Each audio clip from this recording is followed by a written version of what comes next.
Subhanallah, walhamdulillah, wala ilaha illallah, wallahu akbar. Bismillahirrahmanirrahim. Assalamualaikum warahmatullahi wabarakatuh. Semoga rahmat dan keberkahan Allah SWT tercurah pada panjenengan semuanya, masuk melalui aliran darah panjenengan semuanya, masuk dalam saraf-saraf tubuh dan masuk dalam sendi panjenengan semuanya, sehingga Allah memberikan kesehatan panjenengan semuanya. Dan semoga panjenengan semuanya yang hadir di sini Allah berikan kesehatan dalam takwa, selalu panjang umur dalam keberkahan dan selalu beramal solih. Amin Allahumma amin. Mudah-mudahan kita semuanya tercatat sebagaimana Nabi Muhammad SAW yang akan mendapat syafaat besok dari kiamat. Amin Allahumma amin. Al-Fatihah. A'udzubillahi minasyaitonir rajim. Bismillahirrahmanirrahim. Alhamdulillahirabbil alamin arrahmanir rahim maliki yaumiddin iyyaka na'budu wa iyyaka nasta'in ihdinas siratal mustaqim siratal ladzina an'amta 'alaihim ghairil maghdubi 'alaihim waladdallin amin. Alhamdulillah wa kafa, assalatu wassalamu ala rasulillah Mustafa sayyidina Muhammadin sallallahu alaihi wasallam wa alihi ashabihi ajzad wal wafa. Rabbi shrah li sadri wa yassir li amri wahlul 'uqdatam min lisani yafqahu qawli. Subhanaka la ilma lana illa ma 'allamtana innaka antal alimul hakim. Hadratul muhtaramin alim, para kiai, para ustaz, para santri sedaya kula hormati, sebagaimana satu kena bekten, bapak-bapak, ibu-ibu sedaya para rawuh kula hormati ugi lan dirahmati Allah Subhanahu wa taala, takmir salat an-nur ingkang kalau hormati ugi. Tentunya panjenengan semuanya adalah bukan penduduk sini, aslinya panjenengan penduduk surga. Tentu panjenengan semua pengen pulang mudik kembali ke surga.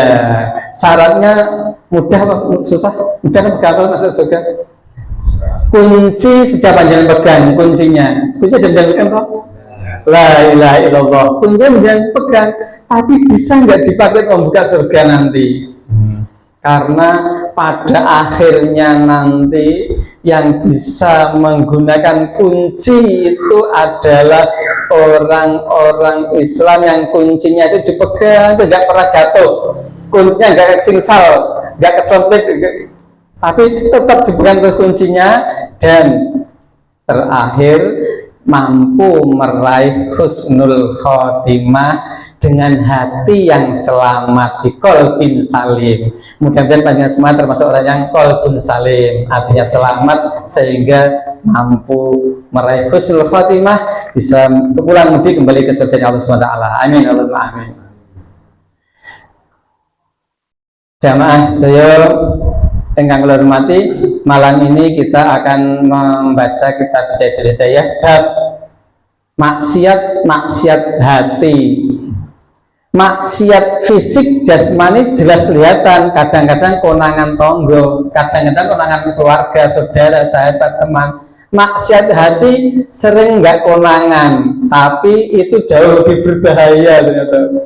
Bahaya banget, membuat hati tidak selamat dan tidak bisa masuk surga gara-gara hatinya nggak selamat. Yang masuk surga kan hanya yang qalbun salim. Dalam sebuah riwayat dari Nu'man bin Bashir, mendengar Nabi sallallahu alaihi wasallam bersabda, ala wa inna fil jasadi mudghah, idza salahat jasadu kulluh, wa idza fasadat jasadu kulluh. Ala wa yal qalbun, ketahuilah bahwa sesungguhnya di dalam tubuh ini ada segumpal daging atau darah, segumpal darah, yang mana jika itu baik maka akan baik seluruh tubuh ini, amalnya baik, perbuatannya baik, ucapannya baik, tingkah lakunya baik. Kalau segumpal darah itu baik, akan membuat baik seluruh tubuh ini. Namun jika dalam segumpal darah dari tubuh itu tidak baik, sesat, buruk dan sebagainya yang tidak baik, maka akan mempengaruhi keburukan seluruh anggota tubuh kita. Matanya jadi buruk pandangannya, telinga jadi buruk pendengarannya, buruk dalam hal arti untuk maksiat. Allah wa ya qalbu, yang dimaksud tadi adalah hati, qalbun, hati rohani kita. Maka perlu kita ketahui suluk tombol hati yang dibuat oleh Sunan siapa Bapak Ibu? Sunan Bonang. Sunan Bonang yang buat suluk tombol hati. Tombol hati iku limo perkarane ingkang dingin maca Quran sak maknane kaping pindho salat wengi lakonano kaping telu wong kang saleh kumpulano kaping papat zikir wengi ingkang suwe kaping 5 weteng ira kudu luwe salah sawijine saka bisa anglakoni insyaallah Gusti Allah ngijabahi tombol hati yang menghendaki hati ini selamat dari berbagai macam penyakit-penyakit hati, tentunya akan menggunakan tombol hati itu. Syukur-syukur tidak salah satunya, tapi 5-5-nya digunakan semuanya.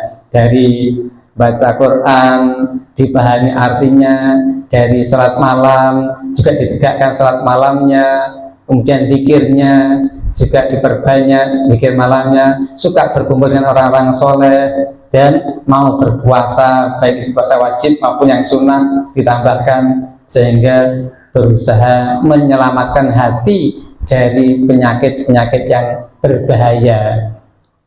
Bapak yang saya hormati, maksiat hati merupakan sifat-sifat tercela yang ada di dalam hati. Banyak memang, banyak. Adapun jalan untuk membersihkannya tidaklah mudah. Untuk membersihkan penyakit hati tidak mudah, tidak gampang, membutuhkan waktu yang lama untuk menyembuhkannya. Tidak mudah, tidak gampang. Tidak seperti dengan yang medis. Ini yang non medis soalnya. Kalau yang medis mungkin lebih gampang untuk mengobatinya, memperbaikinya. Namun yang non medis seperti ini tidak gampang, butuh waktu panjang. Apa contohnya? Penyakit hati yang butuh waktu untuk mengobatinya, hasud atau iri dengki. Yang kedua, ujub itu menganggap dirinya lebih baik, lebih hebat dari yang lainnya. Kemudian yang ketiga, riya atau pamer atau riya. Kalau Rasulullah SAW bersabda, salasun muhlikatun syukrun muta'un wa hawa mutada'un wa ijabul mar'i binafsihi. Rasulullah SAW bersabda dalam hadisnya, ada 3 perkara yang merusak amal soleh kita, yaitu yang pertama, syukrun muta'un, pelit yang terlalu, medit yang terlalu, geming lekiti cetil bedidil terlalu dipatuhi. Sifat pelitnya itu sangat dipatuhi. Syukrun muta'un, dipelihara terus. Wahawa mutadaun, hawa nafsu yang diikuti. Jadi bahasa kasarnya menjadi budak nafsu, karena selalu mengikuti hawa nafsu terus, nafsunya dituruti terus, ketaatannya sehingga hilang. Wa ijabul mar'i binafsihi, dan merasa dirinya hebat. Ini 3 amal ini juga merusak amal soleh kita. Di samping itu, seperti yang tadi disebutkan, yaitu hasud. Amal hasadu fahuwa sya'ib minasyuhi. Hasud itu cabang dari asyuh, pelit yang sangat pelit, gemim lekiti cetil bedidil. Hasud itu merupakan cabangnya, bagian dari asyuh, hasud itu. Sebab orang yang pelit itu pelit terhadap apa yang dia miliki, sama sekali nggak mau memberikan kepada orang lain. Kalau asyahih, orang yang pelit dengan nikmat-nikmat Allah yang ada dan kekuasaan, bukan dalam kekuasaan orang lain yang ada dalam dirinya. Allah sudah memberikan kelebihan, tapi dia nggak mau berbagi pada orang lain. Wah, syahih waladhi yadkhul bi ni'matillahi ta'ala. Syahih itu, syahih adalah orang yang sangat pelit. Waladhi yadkhulu bi ni'matillah, sangat pelit, sangat bakhil dengan nikmat Allah yang berada dalam kekuasaan Allah. Yang kedua, hasud. Maksudnya hasud adalah orang yang berada dalam merasa berat ketika orang lain mendapat nikmat. Orang yang hasud, iri, dengki itu kan berat, sakit hati kalau melihat orang lain mendapat nikmat, kelebihan. Pengennya kelebihan itu dicabut ya Allah, diberikan kepadanya. Padahal kalau dia tidak hasud, nggak iri dengki, ya tetap aja nama bagian itu bagian dia untuk dia, bagianmu untukmu, bagianku untukku, beda-beda. Tidak mungkin. Dengan hasud, dengan iri dengki pun tidak akan berbalik kepada dia. Tapi namanya penyakit hasud, iri dengki, merinan, itu juga masya Allah kepinginnya nikmat itu menjadi miliknya, orang lain mendapat sengsaranya. Begitu, itu penyakit di hati. Ada Bapak Ibu? Nah, koreksi diri masing-masing, diri sendiri, tidak mengoreksi orang lain. Orang lain paling gampang kan mengoreksi orang lain. Yang pernah saya sampaikan, penyakit hati itu kadang-kadang yang si penderita, pasiennya tidak merasa dirinya punya penyakit itu, tapi yang merasa orang lain kadang-kadang yang merasakan. Ya oh, bongkit pelit mentau, kok medit mentau, bakhil mentau, orang lain yang merasakan. Dirinya sendiri nggak merasa. Kalau aku bakhil nggak merasa, anggapannya aku lomo, dermawan, baik hati, padahal bakhil pikir pelit, medit, cetil, meditil, yang tahu diri orang lain, yang tahu dirinya nggak merasa. Masya Allah. Walau Nabi SAW, iyakum wa hasada, faidal hasada, ya kulul hasanat, kama tak lunar hatob. Jauhilah olehmu penyakit hasud ini loh, hasud, iri dengki, berjauhi. Kenapa? Karena penyakit iri dengki hasud ini menghabiskan kebaikan kita, amal soleh kita itu habis, hilang gara-gara kita hasud ini. Kama taklunar hatab, sebagaimana api melalap kayu bakar. Jadi hasud itu menghabisi amal soleh kita sebagaimana api menghabisi kayu bakar. Na'udzubillah min dzalik. Maka Rasulullah mengingatkan, iyakum wal hasad, hindarilah olehmu penyakit hasud, iri, dengki, ngeri. Ya wis ben Gusti Allah memang ngersake kaya ngono, ya wis ben. Alhamdulillah aku dikesake kaya ngene. Wis ben itu diberi Allah nikmat seperti itu, ya ben sah ngeri, rasa iri, pokoknya alhamdulillah disyukuri apa yang Allah berikan pada diri ini, begitu saja. Sehingga tidak muncul penyakit hasud atau iri. Kadang-kadang juga yang belum paham, anak-anak sok tanya, Bu, Ma, Dok, kok awake dhewe kok miskin yo, wong kae kok sugih, awake dhewe kok miskin to, Mbok? Makne, mbokne, ibuke nek nasihati anake, nak coba nonton wong sing padha mlebu mall, supermarket, kae ana sing blonjone mung siji tok, ana sing belanjane mung loro tok, ana sing belanjane entek rong keranjang, ana sing ora sida blonjo metu meneh ra nggawa apa-apa. Lah kuwi nek sing blonjone akeh rong keranjang ning kasir kan suwe banget antrene. Nek sing blonjone mung siji kan cepet. titit langsung metu, sing ora blonjo apa meneh langsung metu. Lah besok ning dina kiamat pada yaumul hisab itu yang banyak titipan dari Allah Subhanahu wa taala ya lama di yaumul hisabnya, tapi yang nggak bawa apa-apa miskin seperti kita ya cepet nanti cepet dimasukkan surganya Allah. Begitu orang tua menghibur anaknya kalau anaknya merasa kecil hati dalam pergaulan dengan teman-temannya. Bapak Ibu saya hormati, hasud itu, orang yang terkena penyakit hasud itu sebenarnya ya tersiksa hatinya lah. Ini betul. Tersiksa atau iri kan tersiksa rasanya. Ini nyaman, hasudnya nyaman, gue tentu kan betul nggak nyaman tuh orang penyakit hasud iri kan betul nyaman tuh. Tersiksa tuh sebenarnya Mary terus tonggo ini ganti motor Mary, tonggo ini ganti mobil Mary, tonggo kuno dandan rumah Mary, wah iri kan mau tersiksa sebenarnya hatinya itu.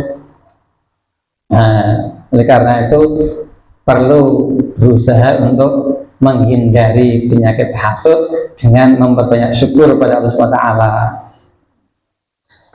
Allah ya Allah, Bapak Ibu hormati, rasa penyakit iri dengki itu akan berkurang manakala iman seseorang itu bertambah membaik, muncul rasa cinta kepada sesama sebagaimana ia mencintai dirinya sendiri, mencintai sesama umat, sesama manusia sebagaimana ia mencintai dirinya sendiri. Kalau orang lain sedang bahagia, senang, ikut senang bahagia. Orang lain sedang sakit, ikut merasakan sakitnya. Orang tetangga, saudara sedang sakit, merasakan sakitnya. Itu apa namanya, persaudaraan sesama muslim, saling mencintai seperti mencintai dirinya sendiri, tidak ada rasa sakit dan ingin menyakiti. Itu akan mengurangi penyakit hasud yang ada pada diri seseorang. Jika dari hati kita itu tidak menemukan rasa cinta, maka coba kedepankan, pentingkan agar tidak sampai membuat kekacauan, kerusakan atau menimbulkan permusuhan di lingkungan kita.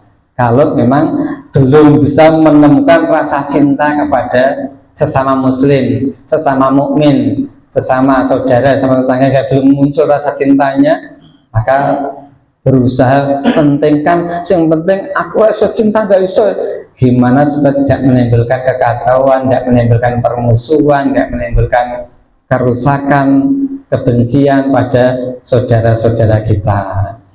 Itu lebih utama dilakukan. Tapi saya hormati, menurut Ibnu Battal, cinta itu ada 3 bagian. Ada cinta ijlal dan ta'zim.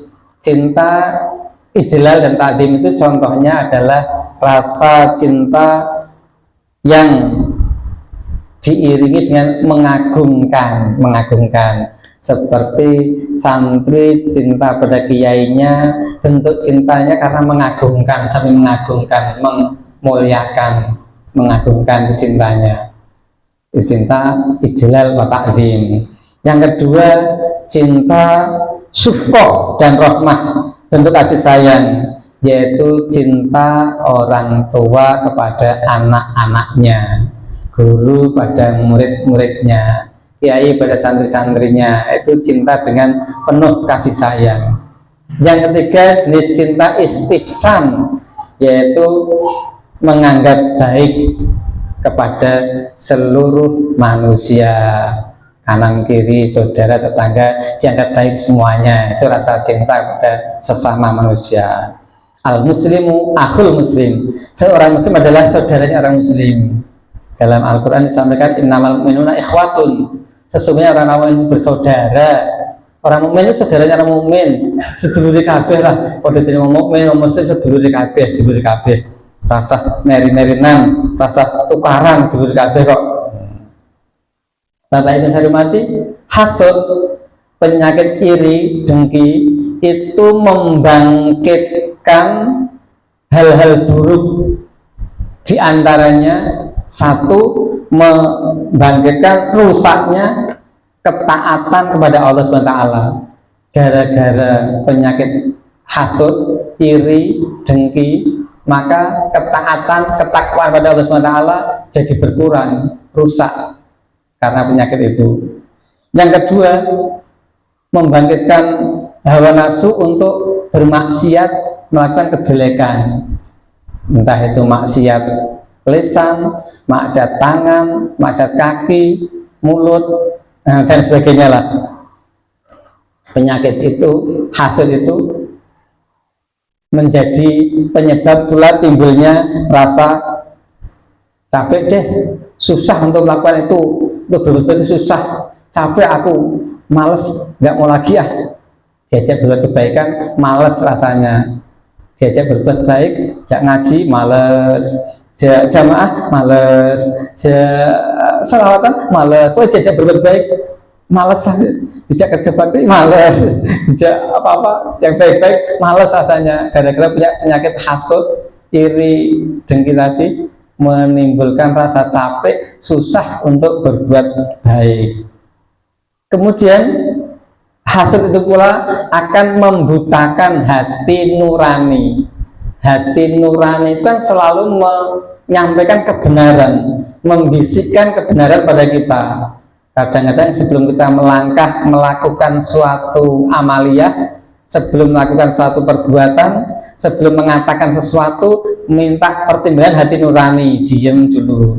Nanti hati nurani menghendaki yang baik-baik, hati nurani. Tapi kalau sudah punya penyakit hasud, hati pada penyakitnya iri dengki, susah menjadi pertimbangan karena sudah ada penyakitnya, sehingga buta hati nuraninya, tidak bisa menunjukkan kebenaran-kebenaran yang ada dalam hati nurani ini. Benarnya hati nurani kan selalu mencahayai nur, dalam hati mencahayai kebaikan-kebaikan dan kebenaran-kebenaran. Kalau jadi dibutakan, ya, setiap berbuat kebaikan, ikhlasnya hilang, isinya rasa mencari ridho Allah tidak ada, isinya ya begitulah. Ya, hati sudah tertutup, terhalang, tidak ingin melakukan kebaikan apa-apa. Itu kalau sudah terkena penyakit namanya hasud atau iri dengki tadi. Inna syahida yu'maru bihi yaumal qiyamati ilan nari fayaqulu ya rabbi ushbittu fi sabilik. Inna syahida yu'maru bihi yaumal qiyamah ilan nar. Ya Allah, ini penyakit ini. Hadis Nabi SAW disampaikan, dan sebuah hadis ini Rasul bersabda, sesungguhnya orang yang mati di medan perang pada besok pada hari kiamat dimasukkan ke neraka. Terus ia berkata, orang yang mati di medan perang berkata, wahai Tuhanku, ya Rabbi, aku mati di medan perang membela agamamu. Aku membela agamamu, tapi kenapa aku dimasukkan neraka? Karena ada penyakit yang kedua, yaitu riya. Riya atau pamer. Riya atau pamer.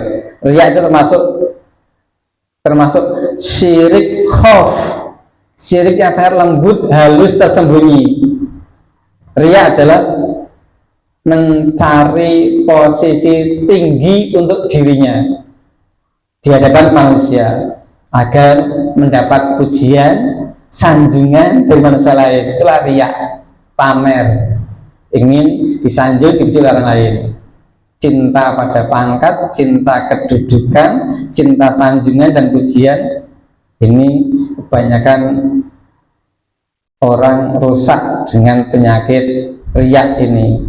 Orang yang banyak ilmunya, ya riya dengan ilmunya. Yang banyak keturunan pejabat, riak dengan nasabnya. Yang punya banyak harta, riak dengan hartanya. Jadi penyakit riak itu banyak sekali. Bahkan sampai pejuang ikut perang melawan orang-orang kafir pun ada yang diiringi riak seperti itu. Sampai disampaikan tadi dalam hadis Nabi SAW, sesungguhnya orang yang mati di medan perang pada hari kiamat dimasukkan ke neraka. Terus mereka berkata, wahai Tuhanku, aku mati medan perang bela agamamu. Allah menjawab, kamu berperang itu bukan untuk membela agamaku, tapi agar kamu dikatakan orang sebagai orang hebat, pemberani, dan kamu mendapatkannya. Sudah dikatakan seperti itu, sudah dijamin seperti itu, sehingga kamu di akhirat tidak mendapatkannya. Ini disampaikan oleh Imam Ghazali dan juga terjadi pula pada hal seperti ini, terjadi pula pada orang-orang alim, terjadi pula pada jamaah haji, terjadi pula pada orang yang hafal Quran, terjadi pula pada orang yang rajin infak sedekah ke masjid. Jadi ini tidak hanya terjadi pada orang-orang tertentu saja. Penyakit riya ini bisa menghinggapi siapa saja. Orang alim bisa dihinggapi penyakit riya karena ilmunya, orang kaya bisa dihinggapi penyakit riya karena kayaannya, bahkan pergi haji pun bisa dihinggapi penyakit riya dengan banyak share. Di sana baru saja di sana sudah selfie, nge-share bolak-balik nge-share dalam rangka memamerkan, iki loh aku sedang di sini, iki loh aku sedang di sini. Kita ikhlas udah haji, padahal riak pamer, lembut banget kan, khofi kan, lembut banget, rahasia banget riak. Ya Allah, na'udzubillah min dzalik ya Allah. Makanya kan Pak, saya pesan beda aja, bisa boleh selfie lah, selfie di share malah kayak menimbulkan penyakit riak tadi. Bahkan yang hafal Quran juga begitu, kadang-kadang memamerkan hafalannya. Aku hafal, cita-cita aku hafal, memamerkan hafalannya. Tidak terjadi pada seorang ketoke paling hafal Quran jebule duwe penyakit riya, pamer waduh ngerusak pahala, rusak kebaikan. Riya itu Masya Allah, sama tadi hasud, penyakit hati yang merusak seseorang. Macam-macam riya. Bapak Ibu saya hormati, macam-macam riya. Ada yang riya dalam beragama, riya dalam beragama dengan seperti kok saya cekin banget toh, aku poso terus kok. Masa kok Daud, saya jadi langsing toh, nah aku poso terus kok. Masa kok dalail apa? Dalail Quran. Yang ini dalail khairat. Sudah berapa lama? Baru 2 tahun. Cita-citanya kan 3 tahun. Ini baru 2 tahun. Udah langsing begini ya. Itu sudah riak dalam hal beragama. Kamu nama loyo toh? Aku poso loyo. Kok ngantuk terus toh? Lumbungnya aku tahajud mulai setengah loro turu kan saya kita tahajud setengah loro mulai kan saya turu mulai aku ngantuk. Nah itu saya lihat adalah beragama. Kita ikut ngomong lo padahal kebawa sifat riya. Susah kan? Susah. Ya Allah, kalau kita tidak hati-hati menjaga lisan, menjaga perbuatan, menjaga hati kita sudah terhinggapi penyakit yang membahayakan, sangat berbahaya. Justru lebih berbahaya dari penyakit hati yang medis. Yang medis bawa ke rumah sakit dan ditangani oleh ahli penyakit dalam, selesai. Nah, kayak yang ini, yang non medis seperti ini, nggak ada yang mengetahui kalau punya penyakit itu ternyata amalnya habis sampai ke akhirat, jadi dampaknya di akhirat nanti ya Allah. Yang kedua, riya dalam tingkah laku dan pakaian, seperti melakukan kok jemput atau melakukan tengah-tengah lu nanti jalan dulu yang menyuruh Ini kan tawadu, aku tawadu, tadoro, gitu. Aku harus menundukkan kepala aku seperti ini. Tawadu. Kan itu perlu ulama benar. Nah itu kadang dalam tingkah laku ada pula yang menunjukkan dalam tingkah laku baduke direng-ireng siapa dan kita wireng dan kita ahli sujud direng-ireng orang di sepeda diusap-usap kayak gitu. Padahal ukuran sujud itu nempelnya cukup dengan kalau itu ada busanya atau kapasnya sudah ke bawah gitu yang ditaruh kepala itu sudah merupakan menempelkan. Kalau tinggal ganda ini enggak tertekan ukurannya. Bila dahi kita nempel ke busa atau ke kapas atau ke bantal kok sudah tertekan lenyok gitu, ambles gitu, itu sudah menjadi ukuran menempelkan dahi, maka nggak perlu diusek-usek, nggak perlu. Nah, dengan tujuannya biar hitam gitu. Nah, itu saya tidak bermaksud untuk menyindir yang badannya hitam, enggak macam gitu, karena ada yang itu memang asli gara-gara berat badannya yang menyangga tubuhnya sehingga menahan pakai dahi sampai hitam gitu. Ada yang sengaja diusek-usek itu ada. Nanti saya usek karena pas sholat sunnah itu Pak, saya sok lihat pas sholat sunnah sebelah tuh sujud tuh diusek-usek sengaja diusek itu ada. Pas sholat sunnah kelihatan, sholat jamaah kan nggak kelihatan. Pas badiah kan kelihatan diusek-usek kayak gitu. Itu termasuk riak dalam berpakaian, dalam penampilan, dalam tingkah laku. Bisa ya banyak contoh yang lainnya lah. Kalau dicontohkan satu persatu nanti ya, tambah suwi. Ini mestinya bisa melihat oke pamer kalau pamer pamer apa kayak pamer kayak apa nih, jadi kelihatan dalam tingkah laku. Yang ketiga, contoh lagi riak dengan ucapan, dengan perkataan, seperti yang sudah contohkan dengan kata-kata hikmah, kata-kata mutiara, zikir, dengan zikir yang sedang kumpul bareng ini, ngobrol bareng ini, zikir, tapi rasa bater-bater, la ilaha illallah, masa aja kumpul bareng-bareng pas kami kok ini siji, la ilaha illallah, yang ngobrol, la ilaha illallah, bater-bater, itu jenisnya riak dalam ucapan. Zikir boleh silahkan, kalau ngobrol zikir, tapi dalam hati lah, kalau nggak riak dalam hati, tidak dipamerkan seperti itu, dengan ucapan dan kata-kata yang dipamerkan begitu. Nah, sudah tahu kumpul-kumpul di pos kantor nonton Pak RT, Pak Kabinsa, Pak kesehatan, kita main jago-jagoan kok terus ngubungi tasbih ini, subhanallah, ini kan pamer dalam tingkah laku ini, pamer dengan perbuatan juga tingkah laku, perbuatan dan ucapan, subhanallah. Ya kalau enggak pamer kan cukup dalam hati saja, ngobrol ngopi tapi hatinya berzikir kan bisa. Jadi ada yang riak dengan ucapan, tingkah laku, dengan seperti itulah ya Allah. Siapa yang punya penyakit itu tentunya diri sendiri yang ngoreksi, tidak perlu ngoreksi orang lain. Ada yang memamerkan ketika memberikan sawer pamer nyawer Pak Yudis nyanyi pakai saweran abang-abang gitu ke 5 lembar ke sawer itu kan riak dalam perbuatan juga, akhirnya kan jadi pahala kan, rugi itu hilang duitnya nanti pahala mana gitu. Seperti itu ya Allah. Maka perlu hati-hati dalam hal penyakit hati ini, al-qaulu fi ma'asil qalbi, hal-hal yang menyebabkan hati.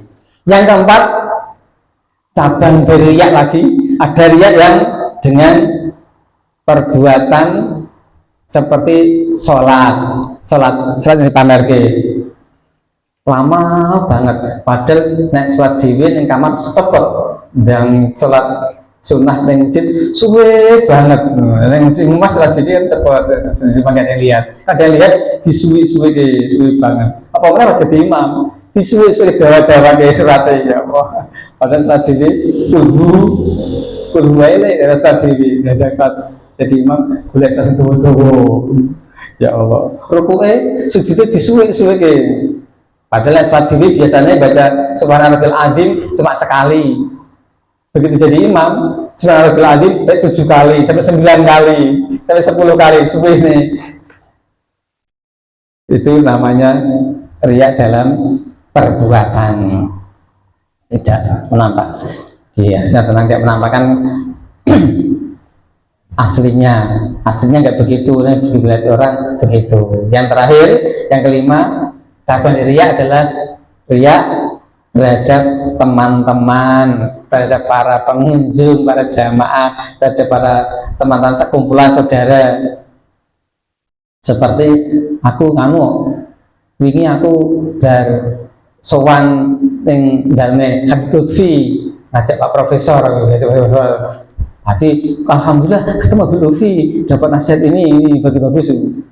Aku ini sowan ning daleme Habib Syekh Solo, ketemu alhamdulillah, orang-orang lain pada susah kesulitan, tapi aku gampang ditemui. Itu kan suatu riya dengan teman pengunjung, dalam kunjungan. Kadang-kadang aku kemarin bersuan wali kota, orang lain susah ditemui, aku bisa ditemui. Nah itu aku udah dengan gampang ketemunya. Ya Allah, ternyata kita yang sekedar cerita jebul merusak kebaikan kita, maksud kita rusak gara-gara riya itu tadi. Tapi yang saya hormati, yang satu tadi adalah apa? Yang itu tadi lali apa tadi satu kali itu hasud, iri dengki. Yang kedua apa? Riya, ada pamer. Yang ketiga adalah ujub, sombong, merasa besar, merasa dirinya hebat dibanding yang lain. Allah, penyakit ujub, sombong itu adalah penyakit yang datangnya dari iblis, karena iblis makhluk yang pertama kali sombong, menyembuhkan diri pada Allah SWT di surga. Ketika diperintah Allah untuk sujud hormat pada Adam, ana khairun minhu, aku lebih baik daripada dia. Khalaqtani min nar, khalaqtahu min tin. Aku kan dicipta dari neraka api, dia kan dari tanah. Jadi ana khairun, aku lebih bagus daripada dia. Nah gitu. Kata iblis, menganggap dirinya lebih baik dari yang lain, itulah kesombongan. Jadi kalau orang kok sombong, itu berarti dihinggapi iblis, berarti meniru perbuatan iblis. Orang yang sombong itu rata-rata kalau dinasihati gampang atau susah? Susah. Orang sombong dinasihati susah. Telinganya nggak mau menerima kebenaran lah. Kalau jenis telinga kan mungkin ada yang telinga bungan tua, ada di telinga peralon, lagu belum peralon, nggak ada yang ngerti. Tapi telinga kendang ini, kalau sama telinga kendang, nggak bisa masuk sama sekali. Telinga kendang, itulah orang sombong, telinganya telinga kendang, nggak bisa dimasuki sama sekali. Jadi menolak kebenaran yang disampaikan karena dia merasa paling benar sendiri dia, sehingga menolak kebenaran. Nah, begitu pula saat menjadi guru, saat menjadi pembicara, saat menyampaikan seperti ini, lilis juga nggak boleh merasa dirinya paling bisa, paling pinter, paling hebat, nggak boleh. Ya ini merasa ini sharing, belajar bersama, sama-sama belajar membaca kitab Hidayah, belajar mengobati penyakit hati, belajar menghindari penyakit-penyakit yang berbahaya ini. Bukan berarti saya yang bacakan ini sudah tidak punya ujub, tidak punya sombong. Boleh jadi aku lebih sombong daripada jenengan, boleh jadi, naudzubillah min dzalik. Tapi ini harus dihindari, jangan sampai merasa dirinya paling kepada yang lainnya. Ada yang sombong dengan harta, ada yang sombong dengan ilmu, ada yang sombong dengan keturunan, nasab, ada yang sombong dengan pangkat, ada yang sombong dengan pengikut, merasa pengikutnya banyak terus menyombongkan diri. Ada yang menganggap orang lain bodoh, menganggap orang lain hina, menganggap dirinya lebih mulia. Itulah penyebab timbulnya kesombongan. Jadi sombong itu tidak hanya karena fisiknya paling kuat, tidak hanya sombong karena fisiknya merasa paling ganteng, merasa paling cantik, bukannya sombong karena fisiknya paling gagah, paling besar, paling bersih, bukan hanya sombong karena harta, ada juga yang sombong karena ilmu, karena pangkat, kedudukan, karena sombong karena keturunan dan sebagainya. Banyak hal yang menyebabkan timbulnya kesombongan, ujub dan sombong. Ujub itu bangga dengan apa yang ia lakukan, merasa bangga. Ya Allah, napa jenenge maca ngaji ngoten iki kan krasa awakku jebule penyakite sokeh yo. Sebelah di penyakit iki ya, nek ora krasa berarti ya ketutupan apa jenenge penyakit iki. Nek krasa ya berarti ya berlaku bisa di penyakit pirang-pirang yang kudu tak obati alon-alon sithik-sithik benang resik sehingga berakhir nanti mencapai qalbun salim, hati yang selamat yang bisa masuk ke surganya Allah SWT, membawa kunci la ilaha illallah Rasulullah SAW. Bapak yang saya hormati, jika kita ini melihat yang lebih kecil, maka kita jangan sampai menganggap dia di bawah kita lah, lebih dari kita. Jangan sampai menganggap kita lebih baik dari dia. Sesungguhnya yang lebih baik daripada kita. Misal saya melihat ini yang muda ini, oh berarti anak muda ini baru sedikit dosanya, aku yang tua lebih banyak dosanya. Dia lebih baik daripada saya karena dia masih muda, dosanya masih sedikit. Dia masih muda, dosanya masih sedikit. Aku yang tua yang bisa lebih banyak, dia lebih baik daripada aku. Kalau melihat yang lebih tua, ini Pak Prof lebih baik daripada saya, ini amal solehnya lebih banyak daripada saya karena dia sudah mulai sholat dulu daripada saya. Beliau sudah balik, saya belum. Beliau sudah ibadah, saya belum. Jadi ibadah beliau lebih bagus. Mbak ini lebih tua, lebih bagus sama ibadahnya. Jadi memandang orang lain itu selalu berhusnudzon, dia lebih baik daripada saya. Jangan sampai memandang aku lebih baik daripada dia. Dia kan masih kecil, mandangnya lebih baik dia daripada aku. Jika kita melihat orang yang lebih besar, tadi lebih besar, maka kita menganggap bahwa ya lebih dahulu beribadah. Kalau kita melihat orang alim, ya itu lebih alim daripada saya. Dia lebih tahu cara tobat, dia lebih tahu cara menghindari maksiat, dia lebih tahu daripada saya orang alim. Kalau memandang, jika kita melihat orang yang nampaknya bodoh, kelihatannya bodoh kita menganggap bahwa ia maksiat pada Allah karena tidak tahu. Pantas kalau dia maksiat pada Allah enggak, karena dia enggak tahu. Nah kalau saya tahu, jangan sampai aku tiru-tiru yang bodoh itu, masa aku tiru-tiru mereka yang bodoh itu. Yang bodoh itu bermaksiat, masa aku tiru-tiru, aku juga boleh tiru. Dia melakukan karena dia nggak tahu, ya maklumlah, kita maklumi. Boleh jadi nanti Allah memberikan umur panjang, memberi kesempatan dia bertobat. Siapa tahu yang nampaknya solih, di akhir hayatnya malah kejerumus maksiat, terus meninggal dunia, tidak husnul khotimah malah su'ul khotimah. Kan boleh jadi begitu. Di saat memandang seseorang yang kelihatannya kok banyak maksiat, tidak pernah ibadah, ya doakan sajalah, mudah-mudahan dia segera taubat, mendapat hidayah dari Allah SWT, terus beramal solih, berakhir dengan husnul khotimah. Jadi jangan sampai kita memandang buruk pada yang lain itu, walaupun keadaannya seperti itu.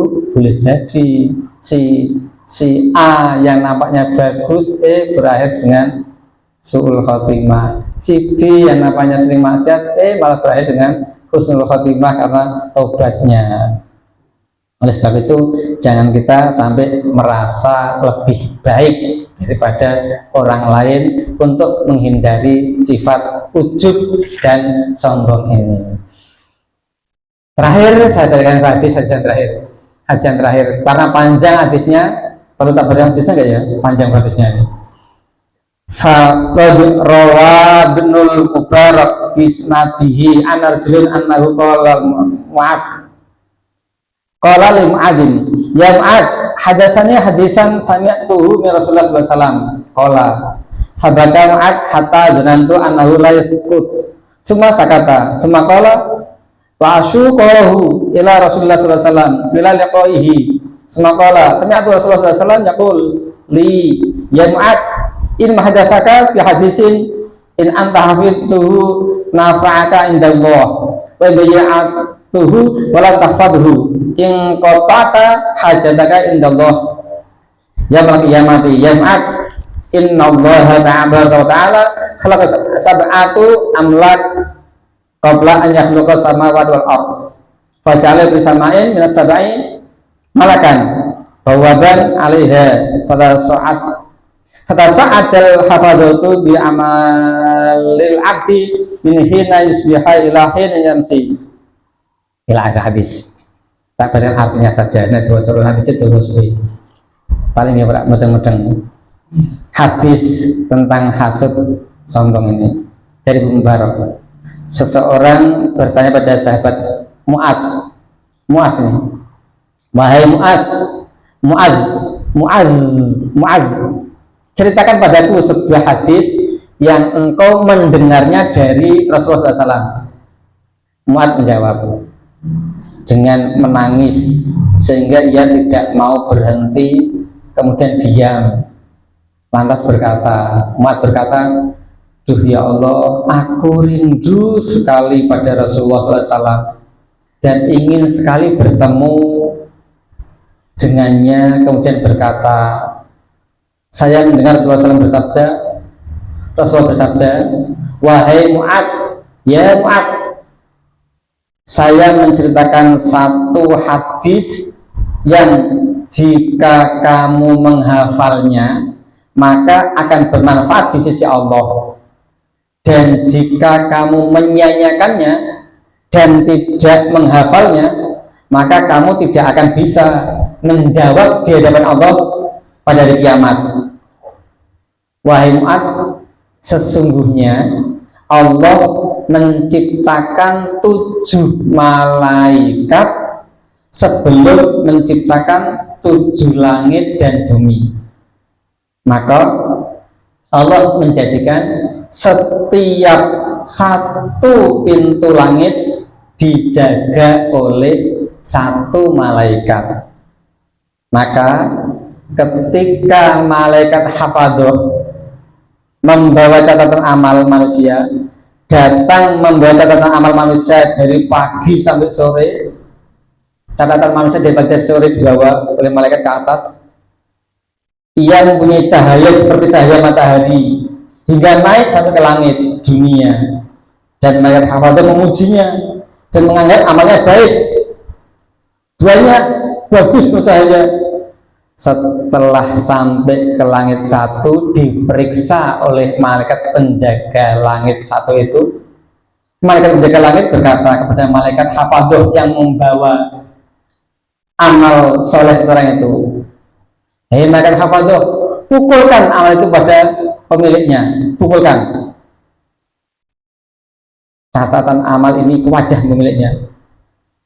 Saya adalah malaikat yang menjaga langit ini, diperintah Allah untuk memeriksa ghibah, memeriksa penyakit ghibah. Kenapa ghibah? Rasani. Ya Allah, Allah memerintahkan aku untuk menjegalnya amalnya dari pintu langit. Di langit 1 sudah seperti itu. Kalau langit 2, penjaga langit 2 menjaga amal orang yang lolos dari langit 1 bisa naik langit kedua, hamba yang soleh.